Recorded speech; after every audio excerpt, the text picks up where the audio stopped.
다 무너지길 소망합니다.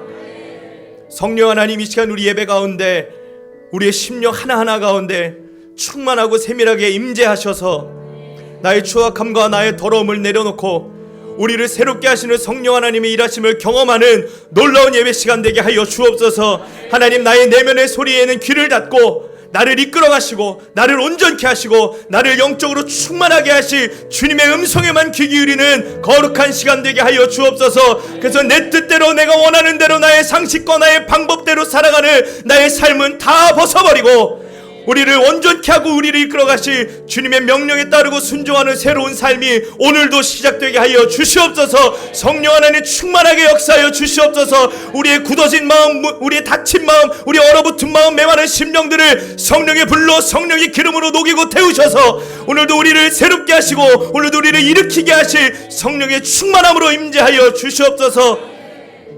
오늘도 우리 가운데 역사하시고 우리 가운데 살아 일하실 주님을 기대하고 소망하며 살아계신 예수 그리스도 이름으로 기도합니다. 아멘. 우리 말씀 보겠습니다. 요나서 4장입니다.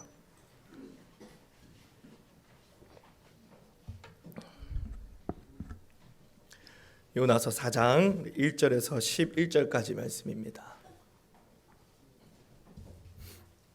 요나서 4장 1절에서 11절, 구약성경 1288페이지에 있습니다. 우리 찾으셨으면 한 절씩 우리 교독해서 읽겠습니다.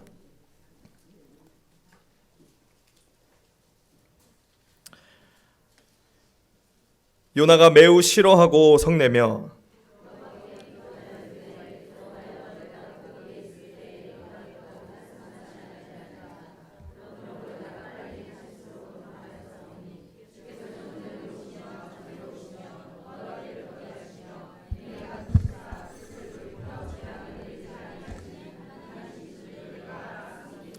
여호와여, 원하건대 이제 내 생명을 거두어 가소서. 사는 것보다 죽는 것이 내게 나으니이다 하니 요나가 성읍에서 나가서 그 성읍 동쪽에 앉아 거기서 자기를 위하여 초막을 짓고 그 성읍에 무슨 일이 일어나는가를 보려고 그 그늘 아래에 앉았더라.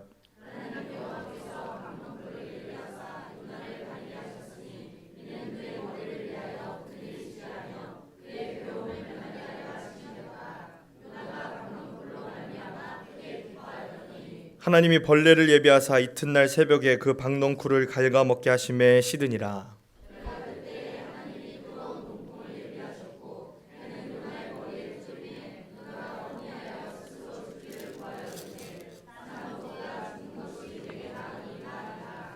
하나님이 요나에게 이르시되 네가 이 박넝쿨로 말미암아 성내는 것이 어찌 옳으냐 하시니 그가 대답하되 내가 성내어 죽기까지 할지라도 옳으니이다 하니라.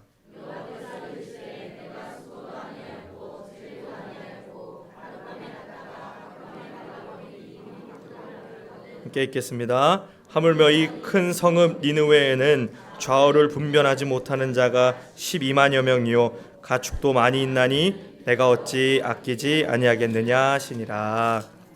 아멘. 할렐루야. 오늘 예배 가운데 나오신 여러분들 한 분 한 분 환영하고 축복합니다. 어저께 월요일부터 어제까지 교회 김장을 잘 마쳤습니다. 김장 해보신 분들 아시겠지만 김장은 사랑입니다. 저는 제가 사역자로서 김장을 하기 전에 교회 김치의 진가를 몰랐습니다. 그냥 생각 없이 먹었는데, 심지어 김치도 잘 안 먹는데, 제가 사역자로서 사역을 시작하면서 김장의 전선에 뛰어든 결과 김장은 사랑입니다. 무슨 얘기인지 다 아시죠? 그만큼의 많은 사랑과 수고가 그야말로 농축된 엑기스가 우리 교회 김치입니다. 우리 사랑의 마음으로 김장하신 여러분들, 그리고 여러 모양으로 함께하신 모든 성도님들 또 한 번 축복합니다. 우리가 오늘 함께 본 말씀은 요나서입니다. 우리가 계속해서 12선지자, 소예언자들에 대해서 살펴보고 있는데, 우리가 오늘 함께 마주하게 될 요나서의 요나는 12명의 소선지자 중에 아마 가장 유명한 인물이 아닐까라는 생각이 듭니다. 굳이 그냥 이 12개의 선지서뿐만 아니라 구약 성경 통틀어서 혹은 성경 전체를 다 통틀어서도 가장 유명한 성경 인물 중에 하나가 아닐까. 심지어는 교회 다니지 않는 사람들 중에서도 이 요나에 대해서는, 그리고 그의 스토리에 대해서는 어느 정도 익숙하게 다 아시는 그런 인물이 요나가 아닐까라는 생각을 해봤습니다. 그래서 제가 당연히 요나가 누군지 알 거라는 믿음을 가지고 이름을 밝힐 수 없는 한 학생에게 너 요나가 누군지 아니? 라고 물어봤습니다. 근데 그 친구가 당연하죠. 나를 이걸로밖에 안 보나? 이렇게밖에 나를 안 보나? 약간 의아하다듯이 저한테 당연하죠 하면서 이야기하더라고요. 그래서 그래? 그럼 요나가 누군데? 그랬더니 그 친구가 대답하기를 요나는요 나 라고 대답했습니다. 농담인지 진담인지는 아직도 모르겠습니다. 신학교에 간다 그랬는데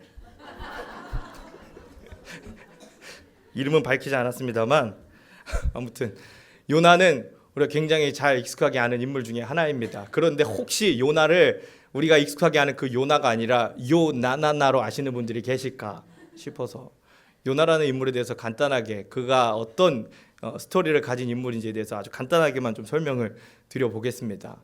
요나라는 한 선지자, 아미떼의 아들이라고 하는 요나라는 한 선지자에게 하나님이 찾아오셔서 대뜸 저 니느웨에 가서 회개를 촉구하라는 명령을 내리십니다. 니느웨라는 성읍은 나라 이름이 아니라 수도 이름이에요. 한국에는 서울이 있죠. 와, 되게 똑똑하시네요. 한국에는 서울이 있는 것처럼 니느웨도 한 나라의 수도입니다. 그 나라는 아수르라는 나라예요. 아수르 많이 들어보셨죠? 아수르 혹은 아시리아라고 하는 아수르의 수도 성읍이 니느웨입니다. 하나님께서 요나에게 그 아수르의 수도 니느웨에 가서 회개를 선포하라고, 회개를 촉구하라고 명령을 내리십니다. 근데 아이러니하게도 이 니느웨, 아수르는 이스라엘이라는 나라의 철천지 원수 같은 나라입니다. 계속해서 이스라엘을 괴롭혀왔던 것이 아수르고 그 나라의 수도가 니느웨입니다. 요나는 굉장히 민족주의적인 사람입니다. 그러니까 굉장히 이스라엘 나라, 자기 나라를 굉장히 사랑하는 사람이에요. 우리나라를 그렇게 괴롭히는, 내가 사랑에 맞지 않는 우리 이스라엘을 지금까지 그렇게 괴롭혀왔던 아수르에 어떻게 회개를 촉구하겠습니다. 그러다 혹시라도 저 니느웨 사람들이 진짜 회개하면 저 사람들 벌 받아야 되는데 벌 안 받는 거 아닙니까? 저는 이 하나님의 요구에 따를 수 없습니다. 이거는 불합리합니다. 라며 요나는 불순종합니다. 그래서 잘 아시는 것처럼 요나는 다시스로 갑니다. 다시스가 어느 지역인지는 상관없습니다. 중요한 것은 다시스가 니느웨와 정반대라는 거예요. 니느웨와 정반대 방향을 향해, 하나님의 명령과 정반대 방향을 향해 요나가 떠납니다. 잘 아시는 것처럼 그렇게 다시스를 향해 가는 배에서 하나님께서 일으키신 풍랑을 요나가 만나게 되고 그 우여곡절을 겪은 끝에 요나는 바다로 던져집니다. 그리고 가장 잘 아는 내용, 바다에 던져진 그 찰나, 어떤 물고기인지 아직까지 정확히 알 수는 없지만 아구찜이거나 고래고기거나 둘 중에 하나겠죠. 입이 큰 동물, 큰 물고기 뱃속에 요나가 3일 동안 거주하다가 다시 육지로 토해냄을 당하고 그리고 니느웨에 가서 회개를 촉구하고 결과적으로 니느웨는 회개하고 하나님께 용서받았다는 그런 아름다운 이야기. 이것이 우리가 알고 있는 요나의 스토리입니다.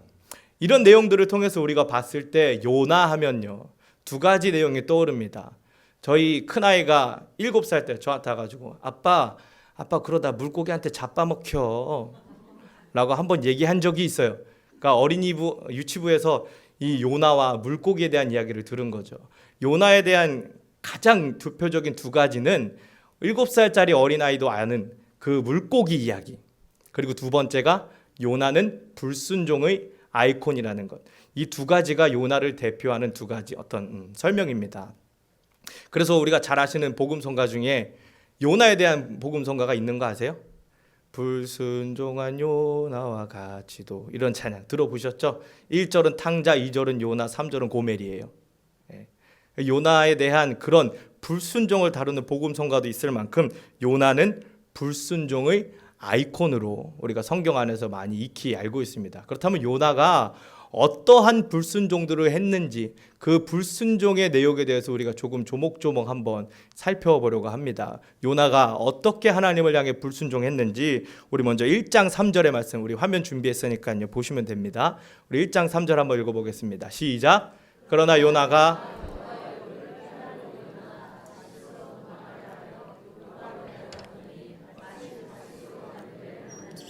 여호와의 얼굴을 피하여 그들과 함께 다시스로 가려고 뱃삭을 주고 배에 올랐더라. 아멘. 여기 나와 있는 요나의 하나님을 향한 불순종의 첫 번째 내용 잘 아시는 것처럼 하나님이 니느웨로 가라고 하자 그 명령을 거부하고, 정확하게 성경에 여기 나와 있는 1장 3절의 표현 그대로 여호와의 얼굴을 피해서 여호와와 정반대되는, 그의 명령에 정반대되는 다시스를 향했다는 것, 이것이 하나님을 향한 요나의 불순종의 첫 번째 내용입니다. 여호와의 얼굴을 피했다. 우리가 굉장히 익숙하게 잘 아는 표현법이죠. 창세기에서도 보셨을 테고 주로 그런 내용들이 있습니다. 저는 뭐 직장 생활을 해보지는 않았지만 군대 생활은 제가 해봤습니다. 제가 짬이 안 될 때, 뭐 2등병 1병 때는 고참들이나 혹은 이제 간부들이 뭐라고 명령하면 당연히 따라요. 가서 삽질하라 그러면 삽질하고 커피 타라 그러면 커피 탑니다. 제가 군대에서 굉장히 중요하게 수행했던 명령이 커피 타는 거였어요. 행정병이었기 때문에 커피를 투철한 사명감을 가지고 나라를 위하는 마음으로 제가 커피를 잘 탔어요. 그런데 제가 어느 정도 군대 용어로 표현하자면 짬이 좀 차고 상병 병장 되면 간부들의 낯을 피하게 됩니다. 저 간부를 만나면 커피를 타야 돼요. 조금 까다로운 간부를 만나면 쌍화탕을 타야 됩니다. 쌍화탕은 아무 데나 없어요. 저기 군수처나 이런 데 어디 큰 데 가야 있어요. 그러니까 그 명령 따르기 싫어서 얼굴을 피해 다녔던 그 경험이 있어요. 요나가 그런 심정이 아니었을까 싶습니다. 하나님 앞에 서 있으면 하나님의 명령에 따라야 되는데 차마 하나님의 명령을 따르기는 싫고, 그러니까 하나님의 낯을 피해 다시스로 도망하는 이러한 불순종의 모습을 요나가 보여주고 있습니다. 또 요나는 어떻게 하나님을 향해 불순종했는지 우리 1장 12절의 말씀 한번 보겠습니다. 1장 12절입니다. 시작. 나를 들어 바다에 던지라.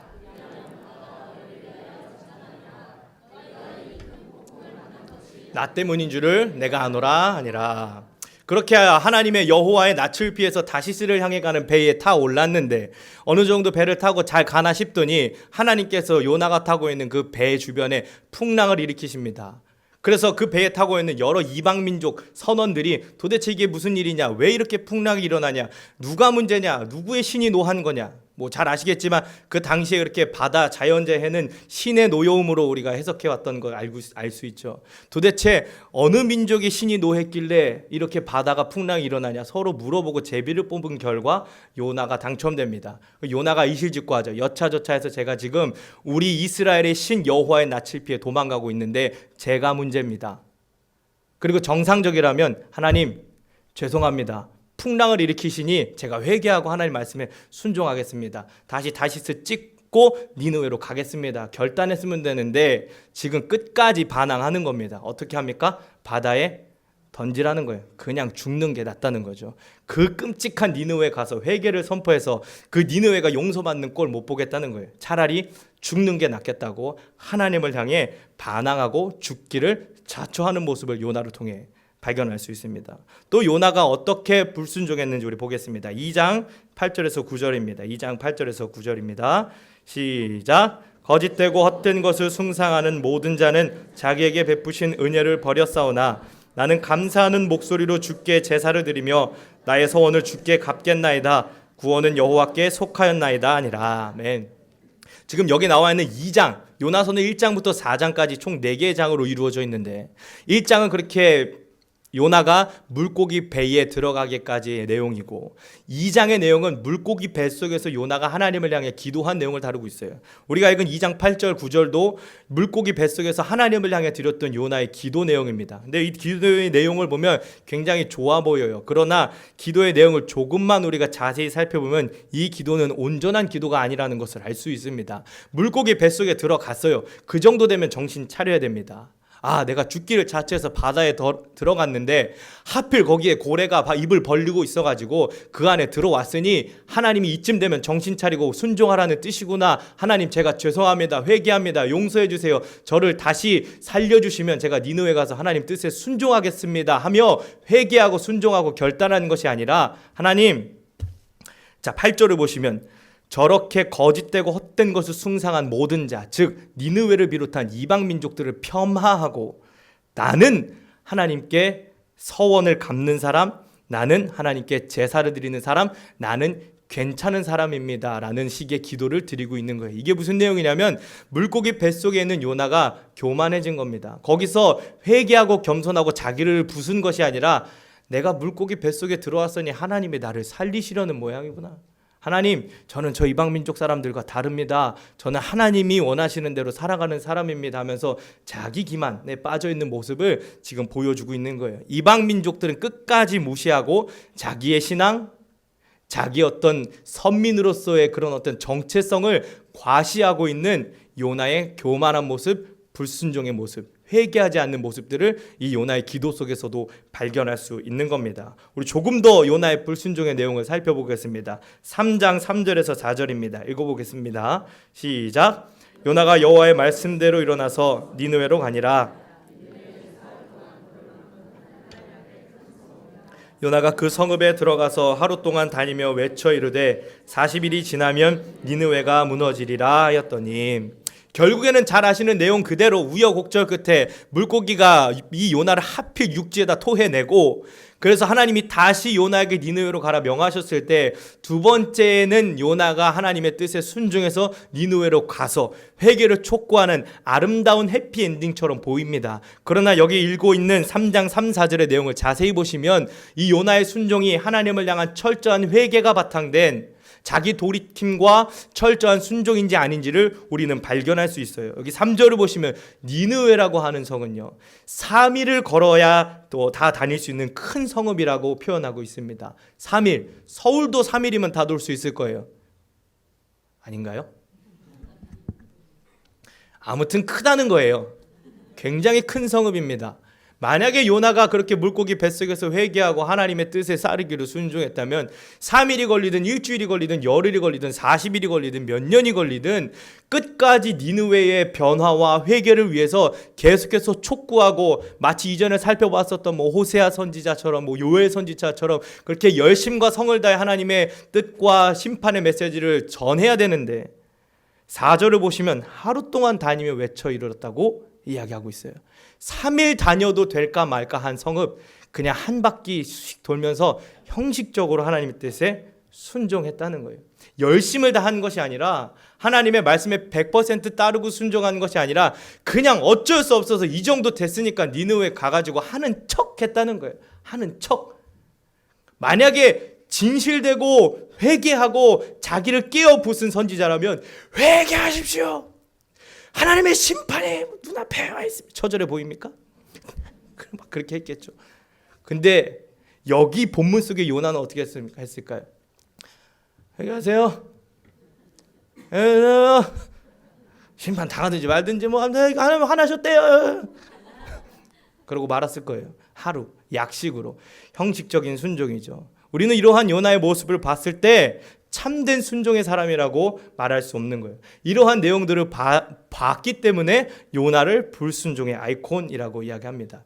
근데 아이러니한 것은 이런 형식적인 순종, 그냥 하루에 걸친 이 약식 선포에 니느웨 백성들이 폭발적으로 반응합니다. 폭발적으로 회개해요. 왕부터 어린아이, 그리고 성경에 보면 심지어 가축들까지도 죄를 뒤집어 쓰고 회개했다고 해요. 가축들이 어떻게 회개했는지는 모르겠다만 어떤 극적인 표현이겠죠. 니느웨가 폭발적으로 반응하고 폭발적으로 회개하고 하나님이 폭발적으로 용서하셔요. 요나는 이게 너무 싫은 겁니다. 그래서 가장 격렬하게 하나님을 향해 이렇게 불순종합니다. 우리 4장 1절의 내용 보겠습니다. 4장 1절 그리고 3절까지 보겠습니다. 4장 1절입니다. 시작. 요나가 매우 싫어하고 성내며, 우리 3절도 볼까요? 여호와여 원하건대 이제 내 생명을 거두어 가소서, 사는 것보다 죽는 것이 내게 나음이니이다 하니. 니느웨가 이 요나의 상식에서는 완전히 처참하게 심판당하고 불로 멸해야 되는 거예요. 소돔과 고모라보다도 더 잔인하게 멸망해야지 합당하고 합리적인 거예요. 그런데 대충 자기가 선포했더니 폭발적으로 반응하면서 회개하고 하나님이 폭발적으로 즉시 마치 기다렸다는 듯이 용서하시고 회복시켜 주시는 모습을 보면서 이 요나가 매우 성내고 싫어했다고 성경에서 그렇게 정확하게 신랄하게 이야기하고 있는 거예요. 하나님, 제가 그 꼴 보느니, 니느웨가 회복되는 그 꼴 보느니 차라리 죽는 게 낫겠습니다. 하나님 앞에서 감히 죽여달라고 자처하는 거예요. 하나님, 그냥 절 죽이세요. 제가 그 꼴은 못 보겠습니다. 너무 싫어요. 너무 화가 납니다. 이렇게 하나님을 향해 불순종에 거듭한 것이 요나입니다. 여기까지가 우리가 알고 있는 요나와 그의 불순종의 스토리예요. 근데 저는 오늘 이 본문들을 쭉 묵상하고 이 4장에 걸친 내용들을 쭉 보면서 제가 엉뚱한 건지 모르겠습니다만 그런 생각이 들더라고요. 요나가 정말 불순종의 아이콘이 맞나? 요나는 정말 불순종의 사람인가? 그러한 의구심이 좀 들었습니다. 그래서 그러한 의문점을 가지고 요나가 정말 불순종의 사람인가 하는 의문점을 가지고 요나서를 다시 봤더니요, 요나서가 약간 제 나름대로 정의하기로는 불합리함과 집요함의 책이라는 생각이 들더라고요. 불합리함과 집요함의 책. 지금 요나가 하고 있는 사역 자체가 굉장히 불합리합니다. 합리적으로 이해가 되지 않는 사역이에요. 그렇게 하루 대충 선포했는데 폭발적인 회개가 일어난다, 폭발적인 회복이 일어난다. 이거 굉장히 불합리한 거예요. 요나의 입장에서 하나님의 명령 자체가 이미 시작부터 굉장히 불합리합니다. 아까 제가 서두에 설명드렸던 것처럼 이스라엘과 니느웨는 철천지 원수지간이에요. 이스라엘을 정복했던 나라들이 여럿 있습니다. 아수르가 있었고 바벨론이 있었고 바사가 있었고 그리고 로마가 있었는데 그 중에 가장 잔인하고 악랄하게 침략해왔던 민족이 아수르예요. 특별히 아수르의 바니팔이라는 왕이 있습니다. 아수르 바니팔이라는 왕이 있는데 이 왕이 얼마나 잔인한지에 대해서 제가 여기서 이야기하면 이제 설교가 19금이 되는 거예요. 제가 그 내용에 대해서 디테일하게 이야기하진 않겠지만 기록으로는 남아있는데 그래 한 가지 예만 들면 이 바니팔이라는 아수르의 왕이 포로들의 머리를 다 잘라서 그것으로 피라미드를 만들었다고 전해져 옵니다. 굉장히 잔인한 민족이죠. 요나의 입장에서 이렇게 이스라엘 우리 민족을 향해 잔인하게 악행을 저지른 이러한 아수르를 사랑한다, 그들에게 회개를 촉구한다, 그들에게 가서 하나님의 심판과 사랑, 하나님의 인애를 선포하라, 이것 자체가 굉장히 불합리한 명령이에요. 저는 이 부분에 좀 감정을 공감하고자 나는 어땠을까라는 생각을 해봤습니다. 우리 대한민국이라는 민족, 아수르 못지않은 잔인하고 악랄한 나쁜 나라가 있어요. 잘 아시죠? 그 나라 이름만 대도 화가 납니다. 최근에 일본이랑 대한민국이랑 야구를 했는데 졌어요. 이틀간 기분이 안 좋았어요. 제가. 일본한테는 가위바위보도 지지 말라고. 왜 그렇겠습니까? 그 민족 정서가 왜 그런 거예요? 일본이 얼마나 잔인하고 악랄했는지 그 내용을 우리가 알고 있기 때문에 감정이 그럴 수밖에 없는 거예요. 그런데 그런 저보고 일본에 가서 심판을 촉구해라? 자신 없습니다. 근데 제가 당장 일본에 가서 심판을 촉구할 일은 없고 제가 요즘 개인적으로 하고 있는 항일 운동이 하나 있어요. 제가 3.1 만세 운동은 못해도 불매 운동은 합니다. 그래서 아실지 모르겠지만 유니클로라는 브랜드 있어요. 옷 브랜드. 굉장히 제가 좋아하는 브랜드예요. 하여튼 좋아요. 옷이 싸고 좋아요. 안 갑니다. 안 가요. 그런데 하나님이 어느 날 저한테 꿈속에서 나타나셔가지고 야 현이야, 가서 유니클로에 있는 물건을 너의 돈 들여가지고 사비를 털어가지고 한 100만 원어치만 구매해서 저 영업 저렇게 죽어가는 유니클로를 살려라 라고 명령하신다면 저는 절대 순종할 수 없어요. 불합리합니다. 하나님, 일본이 어떤 민족인데 제가 제 사비 없는 형편 털어가지고 100만 원어치 옷을 어떻게 삽니까? 굉장히 불합리하죠. 이러한 불합리한 하나님의 요구, 니느웨를 향한 하나님의 요구에 대해서 요나가 결정적으로 가장 불만을 응축해서 하나님을 향해 던진 한마디가 있습니다. 우리 4장 2절의 말씀입니다. 4장 2절입니다. 4장 2절 시작. 여호와께 기도하여 이르되 여호와여 내가 고국에 있을 때에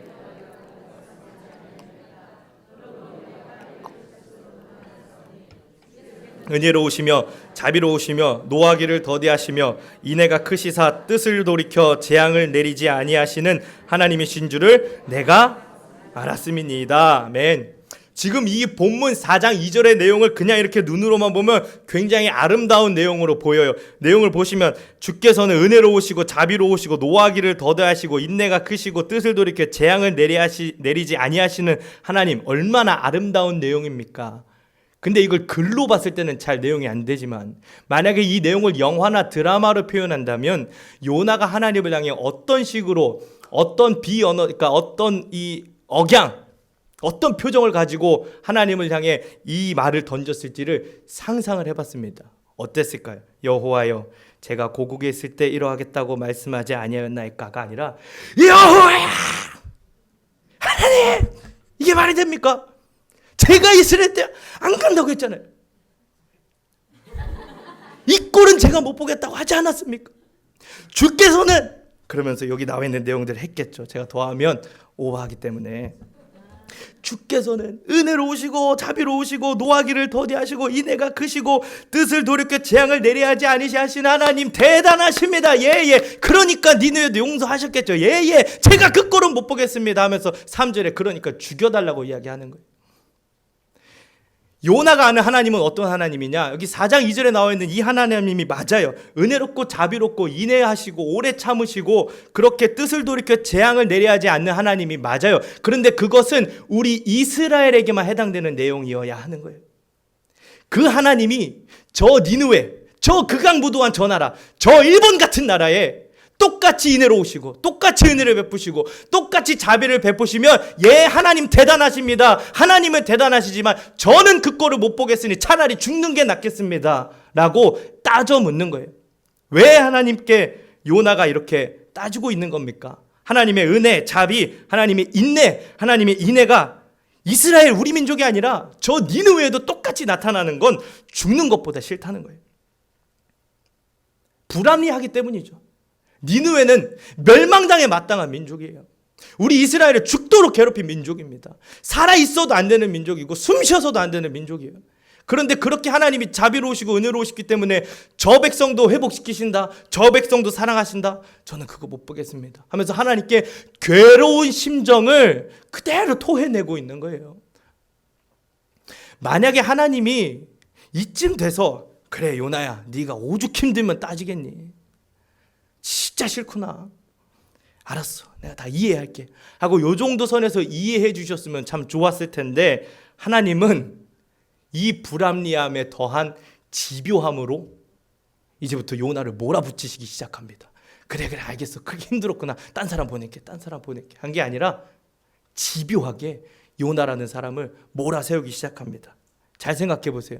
그렇게 힘들다고 불합리적이라고 나 못하겠다고 도망치는 요나를 붙잡아서 바다에서 풍랑까지 일으키시고 죽겠다고 바다에 뛰어든 그 요나 괜히 굳이 그 물고기를 예배하셔서 살리시고 그냥 거기서 녹아서 위산에 죽게 냅두시지도 않고 육지에 다 토해내시고 그리고 가장 집요하게 요나를 몰아세우신 장면이 오늘 우리가 읽은 본문 4장에 나오는 내용입니다. 우리 4장의 내용을 보시면 잘 아시는 박넝쿨에 대한 이야기가 나옵니다. 하나님을 향해 저는 너무 싫습니다, 성이 납니다, 죽는 것이 낫겠습니다 라고 따져 묻는 요나를 향해 하나님이 도대체 왜 그렇게 화를 내냐고 묻는데 여기서 참 요나도 치사하게 하나님의 말씀에 아무 대꾸하지 않습니다. 우리는 이것을 전문용어 비속어로 한 번만 듣고 잊어버리세요. 쌩깐다고 하죠. 요나가 하나님의 말씀을 완전히 무시합니다. 하나님의 질문을 무시한 채 내 두 눈으로 저 니느웨가 망하는지 아닌지 저 성읍에 올라가서 지켜보겠다고 동쪽 성읍에 올라가서 초막을 짓고 지켜봅니다. 하나님이 요나를 그냥 내버려 두셨으면 좋겠는데, 그냥 이해해 주셨으면 좋겠는데 오죽 불합리하면, 오죽 납득이 안 되면, 오죽 받아들여지지 않으면 그러려니 하고 그냥 불쌍하게 여겨주셨으면 좋겠는데 하나님이 거기까지 집요하게 찾아가시는 겁니다. 그래서 초막 아래 잘 쉬고 있는 요나에게 굳이 박넝쿨을 만들어 주셔요. 박넝쿨 그늘 아래, 그 뜨거운 이 중동의 태양 아래 박넝쿨이라는 그늘이 얼마나 요나에게 기쁨이었겠습니까? 그래서 너무 좋다, 너무 시원하다 기뻐하고 있는 찰나에 하나님이 줬다가 뺏어버리십니다. 이튿날 박넝쿨에 벌레가 먹은 거예요. 그늘이 다 사라집니다. 그리고는 또 굳이 거기다가 동풍을 불어오는 거예요. 동풍은 뜨거운 바람입니다. 그 뜨거운 태양 아래 하나님이 굳이 요나에게 뜨거운 태양을 그렇게 불어오시면서 집요하게 요나를 몰아세우시는 거예요.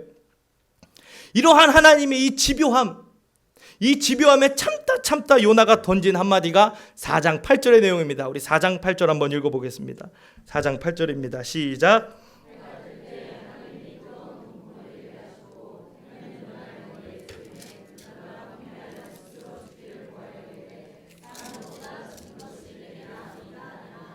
요나가 두 번째 하나님을 향해 죽여달라고 이야기합니다. 이쯤 되면 진심이에요. 하나님, 못 참겠습니다. 이 불합리한 상황, 이 불합리한 하나님의 명령도 받아들여지지 않고 이렇게 집요하게 나를 몰아세우는 하나님 앞에서도 나는 이해가 안 됩니다. 버틸 수가 없습니다. 그냥 죽여주세요. 이 정도 되면 진심으로 죽여달라고 하는 것 아니겠습니까? 죽여달라고 하나님께 청하는 거예요. 신앙생활 하시다 보면요, 죽고 싶을 때 있으시죠? 차라리 죽는 게 낫겠다는 상황 맞이할 때가 있으시죠? 하나님의 불합리함, 이해 안 되는 상황, 납득 안 되는 상황으로 하나님이 나를 몰아세우고 집요하게 몰아붙이시는 상황들 경험하실 때 있지 않습니까? 사랑할 수 없는 사람들을 하나님은 끝까지 사랑하라고 몰아붙이고 집요하게 요구하실 때가 있지 않습니까? 우리 내면의 소리가 저 원수를 사랑하라고 계속해서 외쳐대고 있는 그러한 죽는 것이 차라리 나을 수밖에 없는 그런 상황 속에 서 계실 때가 있지 않습니까? 하나님은 왜 이렇게 불합리하실까요? 하나님은 왜 납득 안 되고 이해 안 되는 상황으로 우리를 끝까지 몰아세우실까요? 하나님은 왜 이렇게 집요하시게 요나를 몰아붙이시고 우리를 몰아세우실까요? 그 답을 하나님께서는 요나서 4장 10절 11절에서 던져주십니다. 우리 요나 4장 10절 11절 보겠습니다.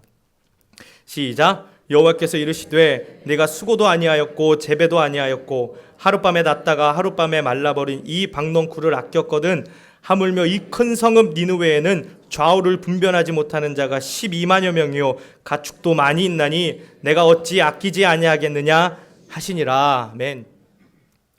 불합리하다고 여기는 이 요나를 향해, 불합리함에 못 이겨서 끝까지 불순종하고 끝까지 하나님을 향해 반항하는 요나를 향해 하나님이 집요하게 몰아세우시면서 마지막에 던진 한마디가 이거예요. 너는 저 박넝쿨 하나 없어지는 것으로 괴로워하고 속상해하는데 하물며 나는 저 니느웨 백성들이 멸망하는 것을 보고 속상해하지 않겠냐라고 되물으시는 거죠. 이 말씀을 저는 깊이 생각해보고 하나님께 물어봤습니다. 하나님, 이 마음은 어떤 마음입니까? 하나님, 이 심정은 어떤 심정입니까? 하나님이 원하시는 것은 무엇이길래 이렇게 불합리하고 집요하게 요구하십니까? 기도하며 물어봤는데 하나님이 주시는 해답은 무엇이냐? 사랑의 명령이기 때문에, 그것이 사랑의 명령이라면 불합리할지라도, 이해가 안 된다 할지라도, 납득이 안 된다 할지라도 지키고 따르라는 하나님의 마음, 하나님의 중심이 요나를 향해 집요하게 몰아세우고 있는 것. 사랑은요, 원래 불합리합니다. 사랑이 합리적이었다면 여기 앉아있을 수 있는 성도는 아무도 없을 거라고 생각합니다. 이해가 안 되지만, 합리적으로 받아들여질 수 없는 우리들이지만 하나님이 그 불합리하게 우리를 사랑하시고 집요하게 찾아가시고 집요하게 구원하시려는 그 하나님의 노력의 결정체가 지금 모여있는 우리들, 그리고 이 예배의 시간, 예배 장소 아니겠습니까? 하나님의 사랑이란 원래 불합리한 거더라고요. 원래 이해가 안 되는 거더라고요. 납득하고 받아들이고 내 상식과 내 수준으로 해석하고 이해하려 해도 할 수 없는 것이 하나님의 사랑이라는 거더라고요. 그래서 하나님의 사랑은 원래 불합리한 것. 그렇기 때문에 불합리하다 할지라도 사랑의 명령이라면 우리는 합리적이건 불합리적이건 그냥 그저 철저하게 따르고 순종하라는 하나님의 의도가 요나를 향해 우리들에게 던져지고 있는 것 아니겠습니까? 하나님의 사랑은 누구도 거부하거나 불평할 수 없는 거예요. 예수님이 똑같이 하셨습니다. 저는 성경 66권 통틀어서 가장 받아들일 수 없고 지금도 가장 어려운 한 절이 있습니다. 원수를 사랑하라는 거예요. 이런 말도 안 되는 이야기가 어디 있습니까? 원수를 어떻게 사랑합니까? 이것이 합리적인 이야기입니까? 그러나 주님은 합리와 불합리를 뛰어넘어서 원수를 사랑하라고 이야기하셨어요. 왜? 사랑은 원래 불합리한 것이기 때문에. 그래서 주님은 그것을 확대하셔서 왼뺨을 때리면 오른뺨도 대주라고 하고, 오리를 가자고 하면 심리도 가지고, 속옷을 달라면 겉옷도 내주고, 70번씩 7번이라도 용서하라고 하나님이 그렇게 이야기하시고, 그리고 궁극적으로는 가장 불합리하게 수많은 죄인들을 위해 자기 목숨을 내놓으신 사랑을 보여주신 것, 그것이 예수님이지 않습니까? 제가 개인적으로 가장 좋아하는 어떤 문구가 있어요. 어렸을 때부터 개척교회, 작은 교회에서 자랐습니다. 그러니까 제 마음속에 항상 한 가지 꿈이 있었는데, 그건 뭐냐면 부흥이라는 꿈이었어요. 근데 교회가 쉽게 부흥이 안 되는 거예요. 성장이 안 되는 겁니다. 계속 기도했어요. 저 중학교 때부터 고등학교 때까지 학생부의 부흥을 위해서 항상 기도했습니다. 심할 때는 예배 2명 드릴 때가 있었어요. 전도사님 빼고 2명. 한 명이 저고 한 명이 제 동생이에요. 부흥은 저의 가장 큰 꿈이었어요.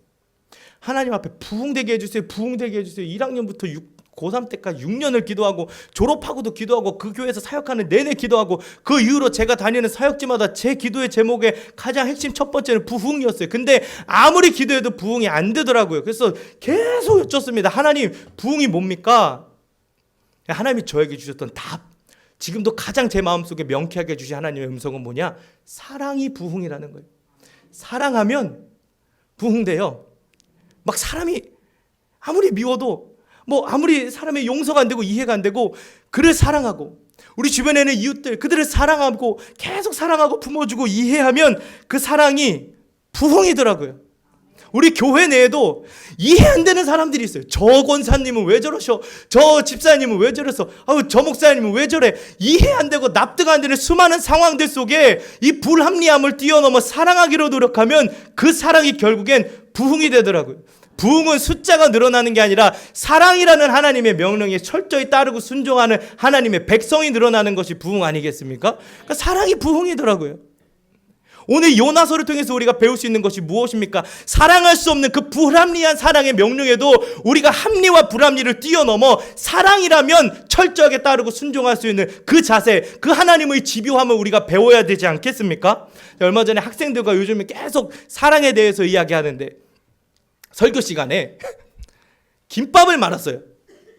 이렇게 설교하다가 자, 이제 김밥을 말겠습니다 하고 김밥을 말았어요. 실제로 지금 몇 명의 권사님이 충격을 받으셨는데, 교회는, 전 개인적으로 그렇게 생각합니다. 교회는 김밥이에요. 교회 내 오이 같은 사람, 단무지 같은 사람, 계란 같은 사람, 맛살 같은 사람, 각양각색의 사람들이 다 존재합니다. 근데 맛살은 맛살끼리만 맞다고, 계란은 계란끼리만 맞다고 뭉치면 김밥이 될 수가 없어요.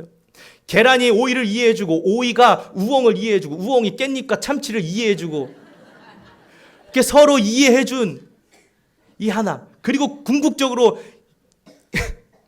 예수님의 한국 성씨가 뭔지 아세요? 김씨예요. 김 예수님의 사랑에 둘러싸이면 김밥 하나의 요리가 되는 거예요. 하나의 맛이 되는 거예요. 사랑이라는 양념의 밥, 어우러진 밥, 예수님의 사랑, 여기에 어우러지면 김밥 하나의 요리가 되고, 거기가 천국이에요. 김밥 천국.